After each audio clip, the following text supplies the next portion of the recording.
And to talk with us more about President Moon's role in orchestrating the potential meeting between U.S. President Trump and North Korean leader Kim Jong-un, Dr. Jung-yeop, a research fellow at the Sejong Institute, joins us in the studio today. So good to see you. Thank you for having me today. So many reports have been giving credit to President Moon for setting up this potential meeting between Donald Trump and Kim Jong-un, even saying that this was an impressive accomplishment for the South Korean president, given that the two sides have even traded threats of war for months up until now. So how would you assess President Moon's diplomacy up until now? Though it is believed that the combination of effects led North Korea to come to the table for the denuclearization discussions. But it is also believed by many observers that President Moon's effort should be acknowledged. First, President Moon and South Korean government has been very firm on its stance on pressuring North Korea. And second, but at the same time, South Korea welcomes the possible dialogue with North Korea and tries to enhance inter-Korean relations to build trust between two Koreas. And thirdly, and South Korean government is very good at coordinating with the United States in North Korean policies. So all those three effects have been successful in making this possible summit between the United States and North Korea. It looks like persistency by President Moon was the key in all this. Yes, he has been open for dialogue, but at the same time, he's been firm on the stance of pressuring North Korea until it is ready for the discussion with the international community for denuclearization of North Korea. Now, it's going to be quite busy for the Blue House as it gets ready for the inter-Korean summit coming up in April, as well as a potential U.S.-North Korea summit by May. Yes, as President Moon mentioned, that it's like walking over very thin ice to realize the possible summit between South Korea and North Korea, and also the United States and North Korea. And there are a lot of things have to be pre-coordinated before the summit, because it is usually that summit is not discussing all the things. Right. It's usually for celebrating the deals that they made before the summit. So like we have like less than 2 months now. So with White House, Blue House, and the North Korea is going to be very busy, and South Korea is the hub for the works to be done by the May. Now there's also interest over where the potential summit between Mr. Trump and Mr. Kim may be held. So do we have an outlook on that? As Kim Jong-un invited President Trump, so there was a discussion about the possibility of having a meeting at Pyongyang. But for the United States, for the security reasons, it's very difficult for them to make a presidential visit. Also, it's difficult for Pyongyang to accept international media open to broadcast all those things by U.S. presidential visit. And it is also still possible that Kim Jong-un can visit Washington. Okay. But Kim Jong-un has never left North Korea. So I think it's still very unlikely that he's going to leave North Korea to have a meeting with a foreign leader. So I think that Panmunjom Joint Security Area might be the place for two countries can have interest, because it's easier for each country to secure the presidential security and leaders' security, and they don't. And this meeting is not about like having like state dinner or celebrating. Right. It's more of like working summit. So I think Panmunjom might be enough for them to have meeting this time.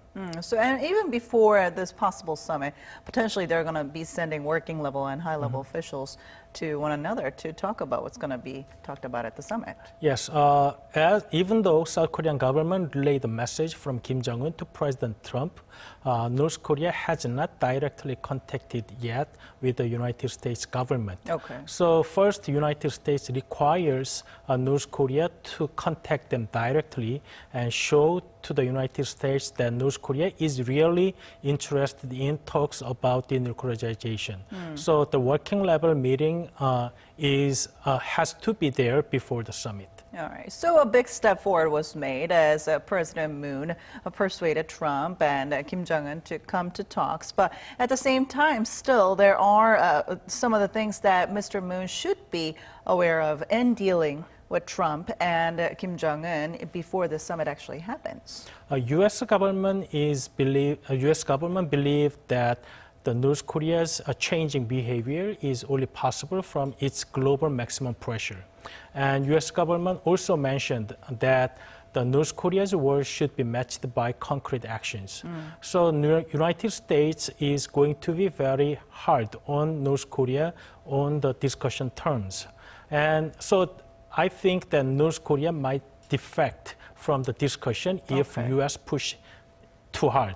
So South Korean government's role is to mediating between two parties, so no parties will be defecting from the discussion. So no parties go over the line. Right. Okay. Well, now Mr. President Moon is now in the driver's seat, obviously, trying to resolve this standoff between the two countries. Now, other countries have been reacting to this news as well. And what's interesting is that China and Russia have actually welcomed this news, and they are the two countries that are closest to North Korea. So tell us more about their reaction. Yes, China and Russia are two countries, are member countries of the six-party talks before, and two countries have been very supportive of talks over any other measures to denuclearize North Korea. So with the heightened military tensions over the Korean peninsula in past 2 years, China and Russia welcomed the possible summit between two Koreas and also between the United States and North Korea, because now it's one step closer to the peaceful denuclearization of Korean Peninsula. Right. How about Japan then? I mean, how has Japan reacted and responded to this latest development? As it is reported that President Trump agreed to have a summit with President Kim Jong-un, the first thing from Japan was that President Abe is going to meet President Trump before April is done. Because the worst scenario that Japan has is that the United States is made a deal with North Korea on freeze, not denuclearization. Because freeze leaves Japan very vulnerable to North Korea's nuclear weapons. So Japan wants to check whether U.S. is going for denuclearization or freeze. Now, some experts say that our neighboring countries like China and Japan seem to be concerned about the so-called China passing and Japan passing, in which South Korea and the U.S. may exclude China and Japan when it comes to talks over North Korea policy. I think the U.S. government also knows the concern by those neighboring countries. That is why President Trump contacted Xi Jinping, the Chinese leader, and also Prime Minister Abe of Japan to consult with the future process of dealing with North Korea.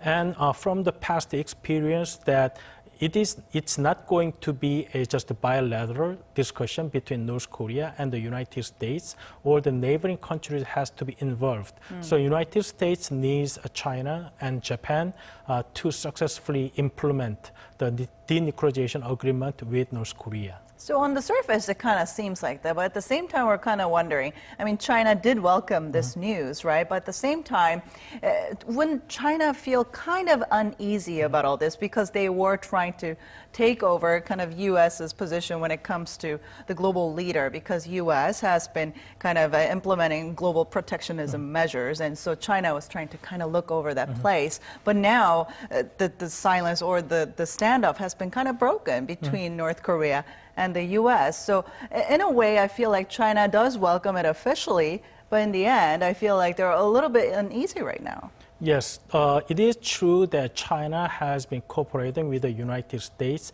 on pressuring North Korea, but China still needs North Korea for their strategic calculation. So China, at the same time, wants North Korea to be denuclearized, but China also does not want North Korea to be too close to the United States for their strategic reason. So with China does not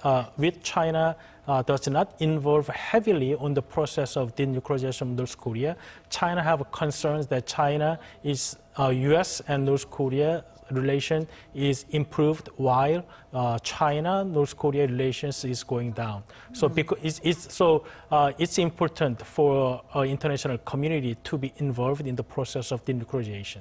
So kind of going along with that, what are the chances of us seeing the resumption of the six-party nuclear talks? So now we have to remind the September 19 agreement in 2005 when the six-party talks was still there.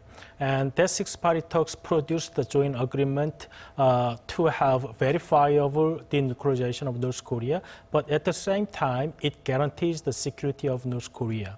So now North Korea will not be satisfied with only words from the United States. So the six-party talks members, especially China and Russia, can be a guarantor of North Korea's security against United States. So six-party talks is still very useful for North Korea and the United States, because now implementation should be international efforts. U.S. cannot alone deal with it.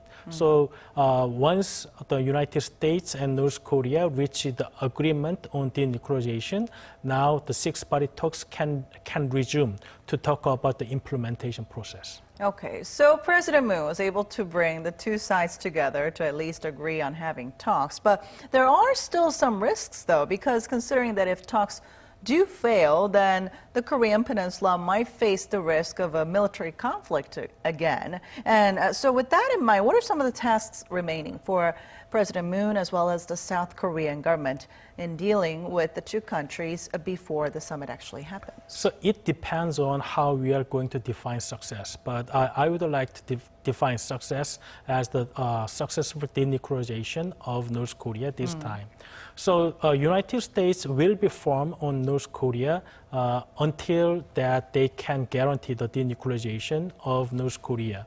So United States not going to give out anything if North Korea is not denuclearizing itself. Right. So I think it's a South Korean government's role to continuing persuading North Korea to be sincerely approaching the denuclearization talks with the United States and international community.